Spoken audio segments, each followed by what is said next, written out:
दोस्तों नमस्कार। ये है मार्गदर्शन फॉर सिविल सर्विसेज। मैं अनुराग चौधरी। दोस्तों आज की वीडियो में आप पढ़ेंगे यूपी बोर्ड के 7वीं कक्षा की पुस्तक हमारा इतिहास और नागरिक जीवन के नागरिक शास्त्र खंड का अध्याय 3 कार्यपालिका कानून लागू करना। इस अध्याय में आप संघीय कार्यपालिका के प्रधान राष्ट्रपति, राष्ट्रपति का चुनाव, राष्ट्रपति का कार्यकाल, योग्यताएं, राष्ट्रपति के कार्य और शक्तियां, कानून बनाने में राष्ट्रपति की भूमिका, राष्ट्रपति की क्षमादान और आपातकालीन शक्तियां, भारत के उपराष्ट्रपति और उनकी योग्यताएं, प्रधानमंत्री एवं मंत्रिपरिषद, संसद का मंत्रिपरिषद पर नियंत्रण तथा अपने प्रदेश उत्तर प्रदेश की कार्यपालिका के बारे में जानेंगे। अंत में हम इस अध्याय से संबंधित अभ्यास प्रश्नों को भी सॉल्व करेंगे जो 7वीं कक्षा के विद्यार्थियों के साथ प्रतियोगी परीक्षाओं की तैयारी करने वाले छात्रों के लिए बहुत ही उपयोगी है। तो आइए शुरू करते हैं आज का अध्याय। 7वीं कक्षा की पुस्तक हमारा इतिहास और नागरिक जीवन के नागरिक शास्त्र खंड का अध्याय 3 कार्यपालिका कानून लागू करना। दोस्तों आप जानते हैं कि सरकार के 3 अंग होते हैं, व्यवस्थापिका, कार्यपालिका और न्यायपालिका। व्यवस्थापिका का कार्य कानूनों का निर्माण करना है, कार्यपालिका का कार्य कानून लागू करना और न्यायपालिका का कार्य उन कानूनों को भंग करने वाले को लिए दंड की व्यवस्था करना है। दोस्तों देखिए, सरकार का वह अंग जो नियमों कानूनों को लागू करता है, यानी जो नियम कानून व्यवस्थापिका द्वारा बनाए जाते हैं उन नियमों और कानूनों को लागू करने वाला सरकार का अंग कार्यपालिका कहलाता है। कार्यपालिका विधायिका द्वारा पारित नीतियों और कानूनों को लागू करने के लिए उत्तरदायी होती है। चूंकि भारत संघ राज्य है, इसलिए संविधान में केंद्र और राज्य दोनों स्तरों पर कार्यपालिका की व्यवस्था की गई है। आइए सबसे पहले संघीय कार्यपालिका में भारत के राष्ट्रपति के बारे में जानते हैं। दोस्तों संघ की कार्यपालिका का प्रधान राष्ट्रपति होता है। भारत में संघ की कार्यपालिका का प्रधान राष्ट्रपति होता है। राष्ट्रपति भारत का प्रथम नागरिक होता है। वो भारत की तीनों सेनाओं का सर्वोच्च सेनापति यानी सुप्रीम कमांडर होता है। समस्त कार्यपालिका शक्तियां राष्ट्रपति को प्राप्त होती हैं, लेकिन आप जानते हैं कि अपने यहाँ संसदीय शासन व्यवस्था है। यहाँ पर वास्तविक शक्तियाँ प्रधानमंत्री और उसकी मंत्रिपरिषद में निहित होती हैं। राष्ट्रपति केवल नाम मात्र का प्रमुख होता है। दोस्तों आइए जानते हैं राष्ट्रपति का चुनाव किस तरह से होता है। तो राष्ट्रपति का चुनाव एक निर्वाचक मंडल के द्वारा किया जाता है, जिसमें संसद के दोनों सदनों के निर्वाचित सदस्य शामिल होते हैं। संसद के दोनों सदन यानी लोकसभा और राज्यसभा के निर्वाचित सदस्य इसमें शामिल होते हैं। और दूसरा, राज्यों की विधानसभाओं और दिल्ली और पुडुचेरी संघ राज्य क्षेत्र की विधानसभाओं के निर्वाचित सदस्य राष्ट्रपति के चुनाव के लिए बनने वाले निर्वाचक मंडल में शामिल होते हैं। यहाँ एक चीज़ ध्यान देने की ज़रूरत है दोस्तों, संसद के दोनों सदनों के और राज्यों की विधानसभाओं और दिल्ली पुडुचेरी संघ की विधानसभाओं के केवल और केवल निर्वाचित सदस्य राष्ट्रपति के चुनाव के लिए बनने वाले निर्वाचक मंडल में शामिल होते हैं। इसमें मनोनीत सदस्य जो होते हैं वो शामिल नहीं होते हैं। मनोनीत सदस्य राष्ट्रपति के चुनाव के लिए बनने वाले निर्वाचक मंडल में शामिल नहीं होते हैं। और न ही विधान परिषद, राज्यों में जिन राज्यों में विधान परिषद है वहाँ विधान परिषद के सदस्य भी राष्ट्रपति के चुनाव में बनने वाले निर्वाचक मंडल में शामिल नहीं होते हैं। राष्ट्रपति का कार्यकाल, तो दोस्तों राष्ट्रपति का कार्यकाल 5 वर्ष होता है, लेकिन राष्ट्रपति की मृत्यु होने, त्यागपत्र देने पर पद रिक्त हो सकता है अथवा वह अपना त्यागपत्र उपराष्ट्रपति को दे सकता है। इसके अतिरिक्त यदि राष्ट्रपति संविधान के प्रावधानों का उल्लंघन करता है तो उसे संसद द्वारा महाभियोग की प्रक्रिया से हटाया जा सकता है और उसे हटाने का प्रस्ताव संसद के किसी भी सदन में रखा जा सकता है। आइए जान लेते हैं राष्ट्रपति पद के लिए योग्यताएं कौन सी हैं। दोस्तों राष्ट्रपति बनने के लिए भारत का नागरिक होना चाहिए व्यक्ति को, 35 वर्ष की आयु पूरी कर चुका हो, वह किसी लाभ के पद पर न हो और लोकसभा का सदस्य निर्वाचित होने की योग्यता रखता हो।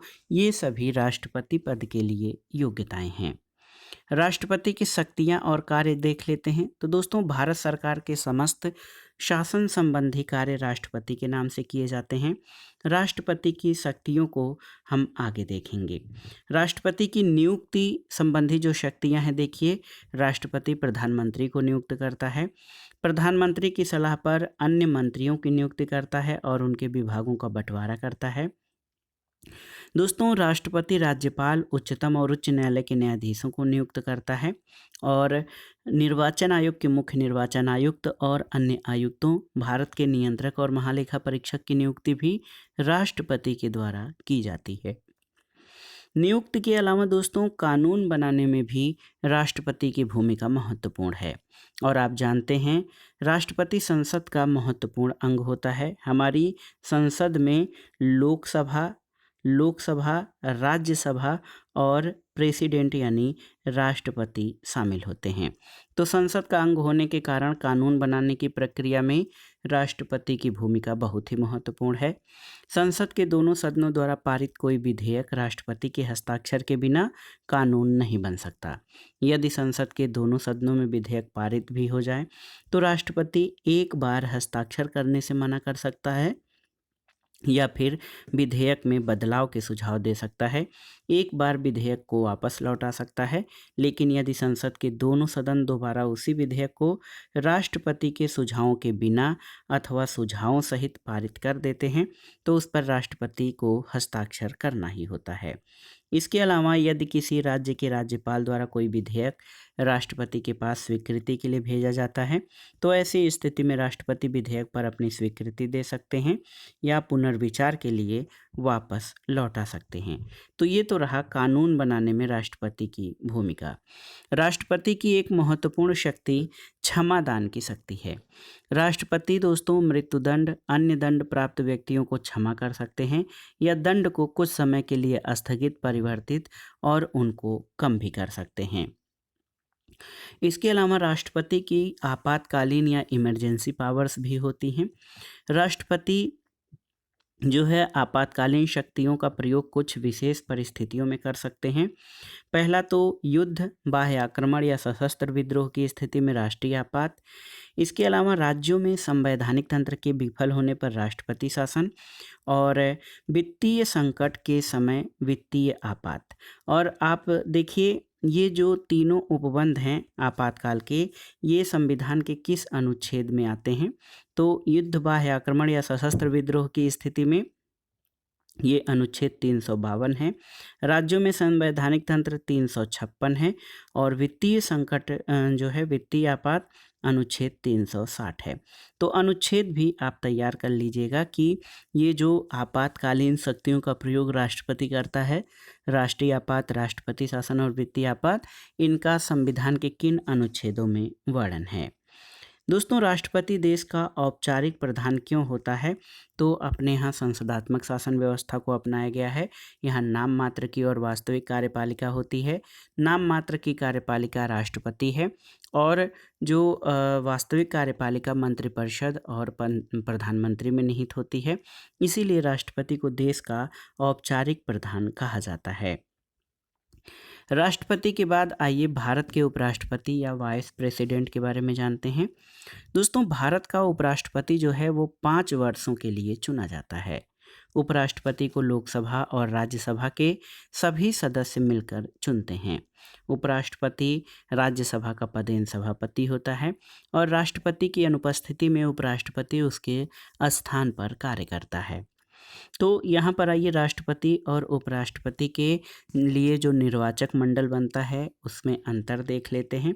तो आपने अभी अभी पढ़ा है कि राष्ट्रपति के निर्वाचन के लिए जो निर्वाचक मंडल बनता है उसमें लोकसभा, राज्यसभा और राज्य विधान मंडलों के, दिल्ली और पुडुचेरी विधानसभाओं के, देखिए, लोकसभा, राज्यसभा और सभी विधानसभाओं तथा दिल्ली और पुडुचेरी के विधानसभाओं के निर्वाचित सदस्य राष्ट्रपति के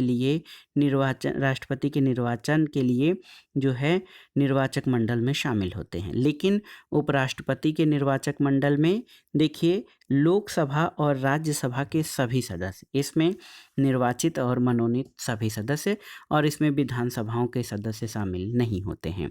तो एक चीज़ ये कंफर्म हो गई आपकी कि भारत के उपराष्ट्रपति के निर्वाचन के लिए जो निर्वाचक मंडल बनता है उसमें लोकसभा और राज्यसभा के सभी सदस्य राष्ट्रपति का चुनाव करते हैं, उपराष्ट्रपति राज्यसभा का पदेन सभापति होता है और राज्यसभा के बैठकों की अध्यक्षता करता है। राष्ट्रपति की अनुपस्थिति में उपराष्ट्रपति उसके स्थान पर कार्य करता है। उपराष्ट्रपति पद के लिए क्या क्या योग्यताएं होनी चाहिए उसको जानना जरूरी है। दोस्तों, उपराष्ट्रपति पद के लिए सबसे पहली योग्यता है कि वह व्यक्ति भारत का उपराष्ट्रपति चुना जाएगा जो भारत का नागरिक हो। इसके अलावा 35 वर्ष की आयु पूरी कर चुका हो, किसी लाभ के पद पर न हो और वो राज्यसभा का सदस्य बनने की योग्यता रखता हो। तो ये उपराष्ट्रपति पद के लिए योग्यताएं थीं। दोस्तों, उपराष्ट्रपति जो है वो स्वेच्छा से अपना त्यागपत्र राष्ट्रपति को दे सकता है अथवा राज्यसभा के प्रस्ताव पर लोकसभा की सहमति से हटाया जा सकता है। अब आइए वास्तविक कार्यपालिका, प्रधानमंत्री और मंत्रिपरिषद के बारे में जान लेते हैं। दोस्तों, राष्ट्रपति ऐसे व्यक्ति को ही प्रधानमंत्री यानी प्राइम मिनिस्टर चुनता है जिसे लोकसभा में बहुमत प्राप्त हो। यदि वह संसद के किसी भी सदन का सदस्य नहीं है तो पद धारण की तिथि से 6 माह के भीतर किसी भी सदन का सदस्य बनना आवश्यक होता है। और ये कैसे पता चलता है कि किसे लोकसभा में बहुमत प्राप्त है, तो इसको जान लेते हैं। दोस्तों, आमतौर पर जो राजनीतिक दलों के सदस्य चुनाव लड़ते हैं तो उनमें से कई दलों के नाम आप जानते हैं। जब किसी एक दल से ही लोकसभा के आधे से अधिक सदस्य चुन लिए जाते हैं, जैसे यदि 100 सीटें हैं तो आधे से अधिक का मतलब 51, तो कुल मिलाकर वही जब किसी एक दल से लोकसभा के आधे से अधिक सदस्य चुन लिए जाते हैं तो यह दल अपना नेता चुनता है और उसे लोकसभा में बहुमत प्राप्त होता है, इसलिए उसे प्रधानमंत्री बनाया जाता है। प्रधानमंत्री के सुझाव पर राष्ट्रपति मंत्रिपरिषद के सदस्यों की नियुक्ति करते हैं। प्रधानमंत्री किसी मंत्री को हटाने अथवा नए मंत्री बनाने की राष्ट्रपति से संस्तुति करते हैं।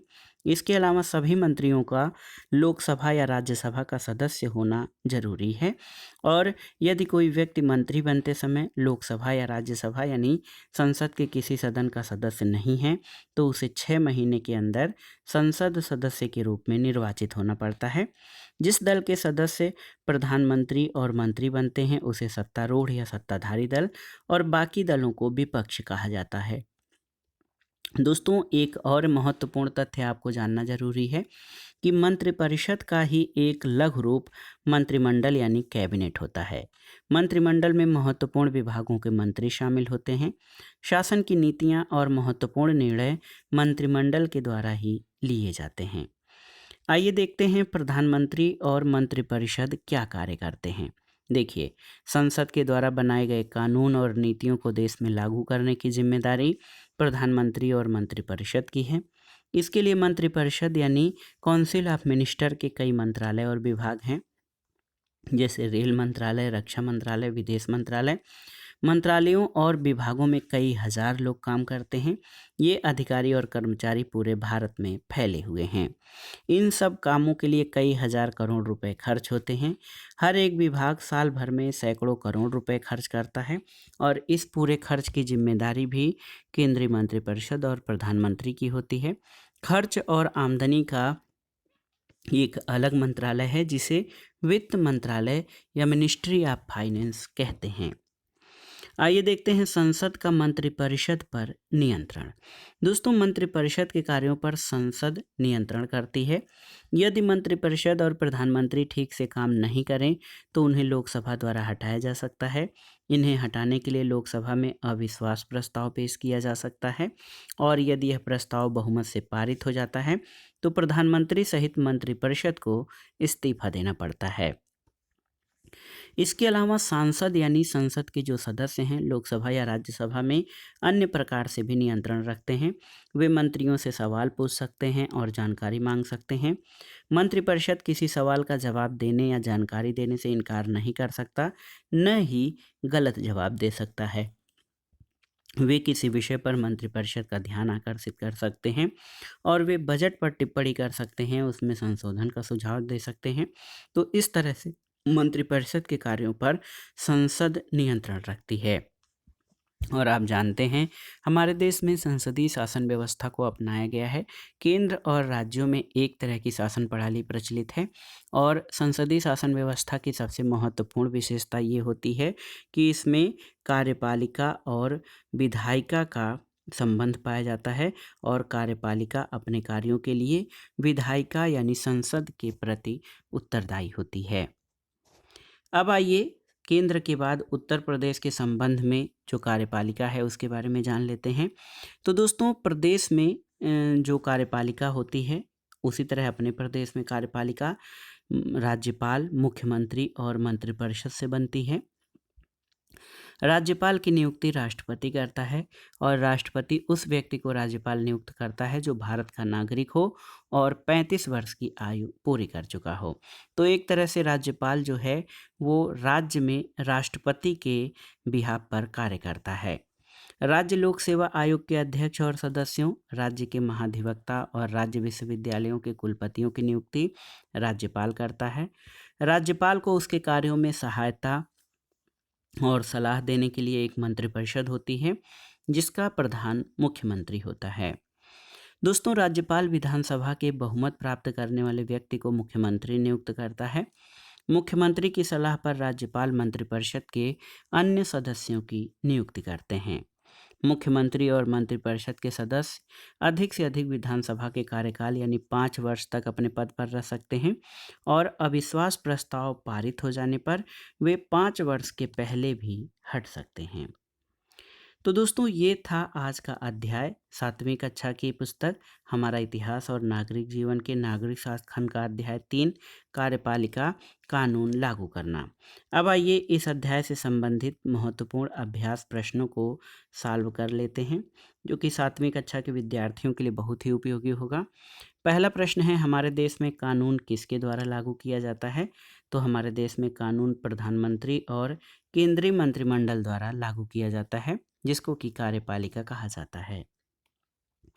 अगला प्रश्न है मंत्रिपरिषद पर नियंत्रण कैसे रखा जा सकता है?